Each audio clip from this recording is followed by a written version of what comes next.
संयुक्त राष्ट्र महासचिव एंटोनियो गुटेरेस ने किस देश में कबीला मंदम रामास्वामी पार्वती को निवासी समवयस्क नियुक्त किया है? बताइए इसका आंसर क्या आएगा।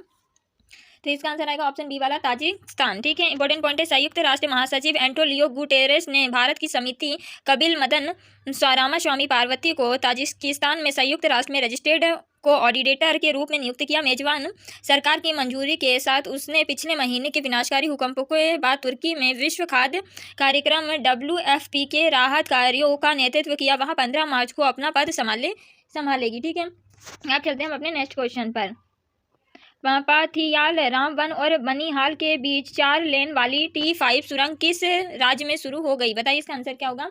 तो इसका आंसर आएगा ऑप्शन बी वाला जम्मू कश्मीर। इंपॉर्टेंट पॉइंट है, जम्मू कश्मीर में पंथियाल, रामबन और बनिहाल के बीच 4 लेने वाली T5 सुरंग शुरू हो गई है। ठीक है, अब चलते हैं अपने नेक्स्ट क्वेश्चन पर। किस राज्य में फूलदेई महोत्सव एक फसल उत्सव का आयोजन किया जा रहा है? बताइए इसका आंसर क्या होगा। तो इसका आंसर आएगा ऑप्शन सी वाला उत्तराखंड। इंपॉर्टेंट पॉइंट है, उत्तराखंड में फूलदेई महोत्सव का आयोजन किया जा रहा है। ठीक है, अब चलते हैं हम अपने नेक्स्ट क्वेश्चन पे। एशिया का सबसे बड़ा अंतर्राष्ट्रीय भोजन और अतिथि मेला आहार 2023 की शहर में शुरू हुआ है। बताइए इसका आंसर क्या होगा। तो इसका आंसर आएगा ऑप्शन आर वाला नई दिल्ली। इंपॉर्टेंट पॉइंट है, एशिया का सबसे बड़ा अंतर्राष्ट्रीय खाद्य और अतिथि मेला आहार 2023 नई दिल्ली में शुरू हो गया है। ठीक है, अब चलते हैं अपने नेक्स्ट क्वेश्चन पर। किस शहर को उसके धूम्रपान कानूनों के लिए स्वास्थ्य शहर का पुरस्कार मिला? बताइए इसका आंसर क्या आएगा। तो इसका आंसर आएगा ऑप्शन डी वाला बेंगलुरु।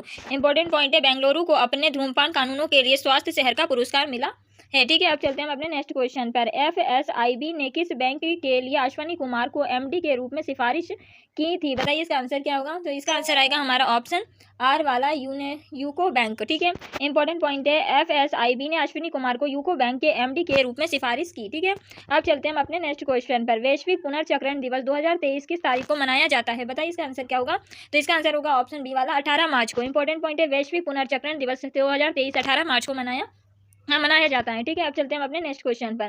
किस राज्य ने भारत की G20 अध्यक्षता के तहत B20 बैठक की मेजबानी की है? बताइए इसका आंसर क्या आएगा। तो इसका आंसर आएगा ऑप्शन सी वाला सिक्किम। इंपॉर्टेंट पॉइंट है, सिक्किम ने भारत की G20 अध्यक्षता के तहत B20 बैठक की मेजबानी की। ठीक है, अब चलते हैं हम अपने नेक्स्ट क्वेश्चन पर।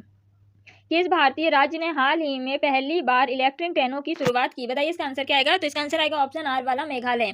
इंपॉर्टेंट पॉइंट है, मेघालय ने हाल ही में पहली बार इलेक्ट्रिक ट्रेनों की शुरुआत की है। ठीक है, अब चलते हैं हम अपने नेक्स्ट क्वेश्चन पर। सीमा सड़क संगठन BROD ने रणनीतिक जोजिला दर्जे को कितने दिनों में खोल दिया? बताइए इसका आंसर क्या आएगा। तो इसका आंसर आएगा ऑप्शन आर वाला 68 में। ठीक है, इंपॉर्टेंट पॉइंट है, सीमा सड़क संगठन BRO ने रिकॉर्ड 68 दिनों में रणनीतिक जोजिला दर्जे खोल दिए हैं। ठीक है, अब चलते हैं हम अपने नेक्स्ट क्वेश्चन पर। किस देश का वाणिज्यिक बैंक भारत में UPI प्रेषण सेवा शुरू करने वाला पहला बैंक बन गया है? बताइए इसका आंसर क्या आएगा। तो इसका आंसर आएगा ऑप्शन आर वाला कतर। इंपॉर्टेंट पॉइंट है, कमर्शियल बैंक कतर ने एक डिजिटल बैंक ने भारत के लिए UPI प्रेषण सेवा शुरू करने की घोषणा की है, जो इस सेवा की पेशकश करने वाला कतर का पहला बैंक बन गया है। ग्राहक UPI ID का उपयोग करके UPI भुगतान आरंभ करने के लिए वाणिज्यिक बैंकिंग डिजिटल प्लेटफॉर्म का उपयोग कर सकते हैं। ठीक है, अब चलते हैं अपने नेक्स्ट क्वेश्चन पर। सौर ऊर्जा क्षमता कितने वर्षों में 21,651 से तिगुनी होकर 64,380 मेगावाट हो गई है? बताइए इसका आंसर क्या होगा। तो इसका आंसर होगा ऑप्शन आर वाला 5। इंपॉर्टेंट पॉइंट है, सौर ऊर्जा क्षमता पिछले 5 वर्षों में 21,651 मेगावाट से लगभग 3 गुना बढ़कर 64,380 मेगावाट हो गई है। केंद्रीय ऊर्जा और NRE मंत्री श्री RK सिंह 28/2/2023 की स्थिति के अनुसार देश में 64,380 मेगावाट की कुल क्षमता की सौर परियोजनाएं स्थापित की गई, जिसमें रामटेक संसदीय क्षेत्र में 106 मेगावाट शामिल हैं। ठीक है, अब चलते हैं हम अपने नेक्स्ट क्वेश्चन पर। केंद्र सरकार ने स्मार्ट योजना की समय अवधि किस वर्ष तक बढ़ा दी है? बताइए इसका आंसर क्या आएगा।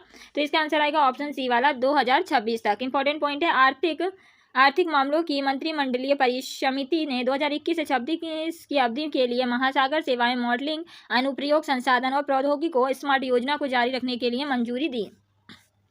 अब चलते हैं हम अपने नेक्स्ट क्वेश्चन पर। 2023 में किस महीने से अनुरूप बागची ICICI फंड्रेशियल लाइफ के प्रमुख होंगे? बताइए इसका आंसर क्या होगा।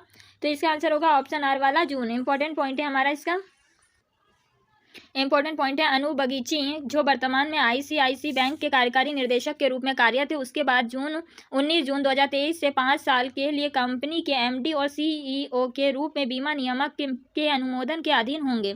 ठीक है, अब चलते हैं हम अपने नेक्स्ट क्वेश्चन पर। आरबीआई और किस देश में सेंट्रल बैंक ने वित्तीय उत्पादों और सेवाओं में नवाचार को बढ़ावा देने के लिए एक समझौता ज्ञापन पर हस्ताक्षर किए?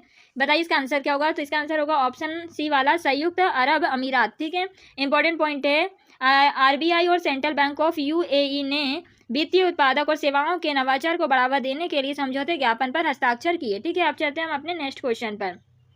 भारत में आयुध निर्माणी दिवस कब मनाया जाता है? बताइए इसका आंसर क्या होगा। तो इसका आंसर होगा ऑप्शन डी वाला, 18 मार्च। इंपॉर्टेंट पॉइंट है, भारत में आयुध निर्माणी दिवस 18 मार्च को मनाया जाता है। ठीक है, अब चलते हैं हम अपने नेक्स्ट क्वेश्चन पर। नेपाल के तीसरे उपराष्ट्रपति के रूप में किसे चुना गया? बताइए इसका आंसर क्या होगा।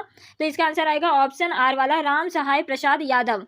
इंपॉर्टेंट पॉइंट है, राम सहाय प्रसाद यादव नेपाल के तीसरे उपराष्ट्रपति चुने गए। ठीक है, thank you for watching video. आज की हमारी क्लास कंप्लीट हुई।